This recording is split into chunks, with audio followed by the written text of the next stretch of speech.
ജിസ്മോളുടെയും മക്കളുടെയും ആ ആത്മഹത്യക്ക് ഇപ്പോൾ ഇതാ ഒരു വഴിത്തിരിവ് സംഭവിച്ചിരിക്കുകയാണ്. ഏറ്റുമാനൂർ പോലീസിൻ്റെ കൃത്യമായ ഇടപെടലിൽ ഇപ്പോൾ ജിസ്മോളുടെ ഭർത്താവും അമ്മായി അച്ഛനും അറസ്റ്റിലായിരിക്കുന്നു.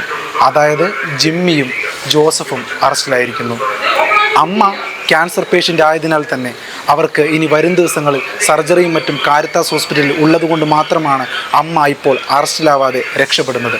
അതുപോലെ തന്നെ ജിമ്മിയുടെ സഹോദരി ഇപ്പോൾ നാട്ടിലില്ല, UK-യിലാണ്. അവരിലേക്കും ഇനി കേസന്വേഷണവും മറ്റും നടപടികളും നീളുമോ എന്നുള്ളത് വരും ദിവസങ്ങളിൽ നമുക്ക് അറിയാം. ജിസ്മോളുടെ വിഷയത്തിൽ പോലീസ് അനാസ്ഥ കാണിക്കുന്നു എന്നെല്ലാം പറഞ്ഞ് ഒരുപാട് ഓൺലൈൻ മീഡിയകൾ പലതരത്തിലുള്ള വാർത്തകൾ പ്രചരിപ്പിച്ചിരുന്നു. പക്ഷേ കൃത്യമായ തെളിവുകൾ ശേഖരിക്കുന്നതിന് വേണ്ടിയാണ് പോലീസ് ഈ സമയം വിനിയോഗിച്ചത്. പോലീസിൻ്റെ ആ തെളിവ് ശേഖരണത്തിൻ്റെ അനന്തരഫലമെന്നോണം ഇപ്പോൾ ഗാർഹിക പീഡനം, ആത്മഹത്യാ പ്രേരണ എന്നീ സുപ്രധാന വകുപ്പുകൾ ചുമത്തിയാണ് അച്ഛനെയും മോനെയും ഇപ്പോൾ അറസ്റ്റ് ചെയ്തിരിക്കുന്നത്. ഏറ്റുമാനൂർ സ്റ്റേഷനിലെ IPSHO അൻസൽ സാറിൻ്റെ നേതൃത്വത്തിൽ സബ് ഇൻസ്പെക്ടർ അഖിൽദേവാണ് ജിമ്മിയെയും അച്ഛനെയും അറസ്റ്റ് ചെയ്തിരിക്കുന്നത്.